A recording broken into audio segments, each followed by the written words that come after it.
बघा, sky watching. Sky watching याला आपण काय म्हणतो? स्काय वॉचिंग म्हणजे आकाश निरीक्षण. ठीक आहे.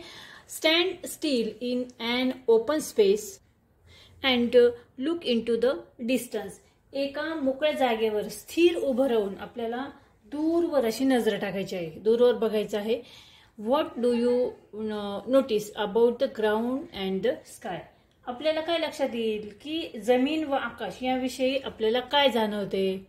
Now still looking into the distance, run around yourself and observe the ground and the sky as you do so.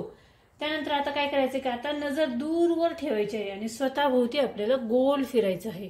त्यानंतर आपल्याला काय दिसते की गोल फिरत फिरत आकाश व जमीन आपल्याला यांचं निरीक्षण करायचं आहे. त्यावेळेस आपल्याला काय दिसते तर दूरवर जर आपण पाहिलं तर आपल्याला आकाश हे जमिनीजवळ असं टेकलेलं आपल्याला दिसतं.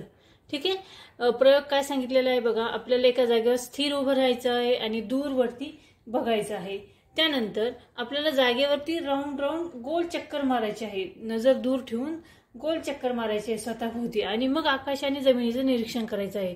तर त्यावेळेस आपल्याला काय दिसेल बघा, far away the sky seems to be touching the ground. आपल्याला दूरवर पाहिलं तर आकाश हे जमिनीला आपल्याला टेकल्यासारखे दिसते. The line at which they meet is called the horizon. हे ते ज्या सरळ रेषेमध्ये जमिनीला आकाश आणि जमीन यांची भेट होते किंवा आकाश जमिनीला मिळते त्या रेषेला आपण क्षितिज असे म्हणतो. हॉरिझन म्हणजे क्षितिज. While turning around oneself, the horizon will be seen to form a circle and the looking of the sky will appear to be a sphere based on this circle. काय म्हटलंय की स्वतःभोवती गोलाकार फिरता फिरता क्षितिजाचा जो गोल तयार होतो या पद्धतीने बघा, स्वतःभोवती फिरता फिरता क्षितिजाचा जो गोल तयार होतो तसेच हा जो गोल आहे त्या गोलाकार स्थितीत वर पाहिल्यास आकाश आपल्याला गोलाकृती भासते, म्हणजे असे राऊंड मध्ये असल्यासारखे दिसते. आकाशात फिरणारे ग्रह तारे जे असतात ते याच गोलावरून सरकत असताना आपल्याला त्याचा भास होतो. बघा, the stars and planets moving in the sky appear to be moving on the sphere. याच सर्कलमध्ये स्टार्स जे आकाशातले जे तारे आहेत ते याच सर्कलमध्ये आपल्याला फिरल्यासारखे भासतात. आणि तसेच this virtual space is called the celestial sphere.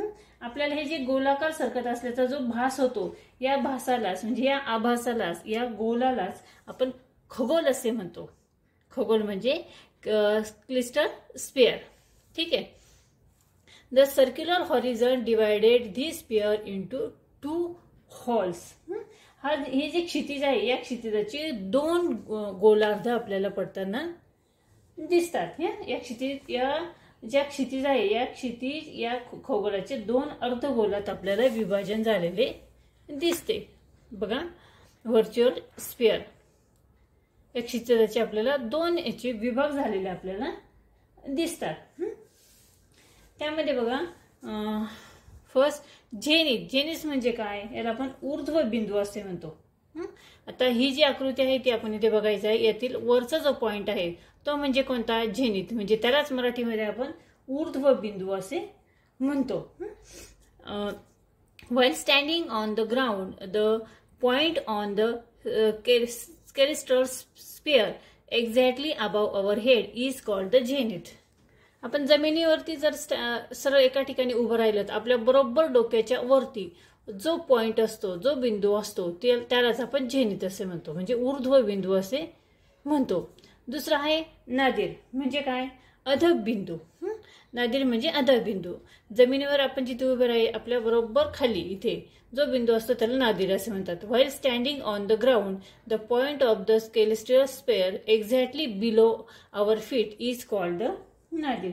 आपल्या जमिनीवर उभं राहिल्यास आपल्या पायाच्या बरोबर खाली असलेल्या खगोलावरील बिंदूला आपण अधक बिंदू असे म्हणतो. तिसरा आहे celestial poles. If we extend the axis of the rotation of the earth in the north and south direction, it will penetrate the celestial sphere at point called the celestial north pole and the celestial south pole respectively. म्हणजे काय, celestial poles म्हणजे काय, खगोलीय ध्रुव. Poles म्हणजे ध्रुव, खगोलीय ध्रुव. If we extend the axis of the rotation of the earth in the north and south direction, म्हणजे काय, तर पृथ्वीच्या भौगोलिक ध्रुवामधून जाणारी जी रेषा असते, पृथ्वीच्या भौगोलिक ध्रुवामधून जाणारी जी रेषा असते, या जाणारी रेषा उत्तरेकडे वाढवली असता, उत्तरेकडे वाढवली असता, तर ती खगोलाच्या ज्या बिंदूला छेदते, खगोलाच्या ज्या बिंदूला छेदते, त्या बिंदूला ज्या बिंदू त्यास खगोलीय उत्तर ध्रुव असे म्हणतात. तसेच जी रेषा दक्षिणेकडे वाढवली तर खगोलास ज्या बिंदूला छेदते त्यास खगोलीय दक्षिण ध्रुव असे म्हणतात. ठीक आहे, उत्तर ध्रुव आणि दक्षिण ध्रुव. त्यानंतर पुढे आहे मेरिडियन. मेरिडियन म्हणजे काय, मध्यमंडल, त्याला मध्यमंडल असे म्हणतात. In astronomy, the great circle which passes through both and celestial poles and the observes zenith and the nadir is called the meridian. म्हणजे काय, तर दोन्ही खगोलीय ध्रुवांपासून, उत्तर आणि दक्षिण या दोन्ही ध्रुवापासून आणि निरीक्षकाच्या ऊर्ध्व आणि अध बिंदूतून जाणाऱ्या, ऊर्ध्व आणि अध बिंदूतून जाणाऱ्या अर्धवर्तुळाकार मंडळास मेरिडियन असे म्हणतात. आणि पुढचे आहे celestial इक्वेटर. म्हणजे काय, if we unfortunately expand earth's equator in all direction identifiably it will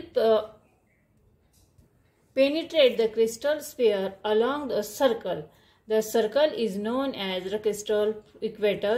It is the same plane as the Earth's equator. म्हणजे काय, तर बघा, पृथ्वीचे विषुववृत्त हे सर्व दिशांना अमर्याद वाढलेले आहे. तर ते अमर्याद वाढवले तर ते खगोलाला ज्या वर्तुळात छेदते, बघा, खगोलाला ज्या वर्तुळामध्ये छेदते त्या वर्तुळाला वैश्विक वृत्त म्हणजे केलेस्टियल इक्वेटर असे म्हणतात. ठीक आहे. आणि त्यानंतर 6 नंबरचा जो पॉइंट आहे त्याला आपण पुढचा जो पॉइंट आहे तो आहे इक्लिप्टिक.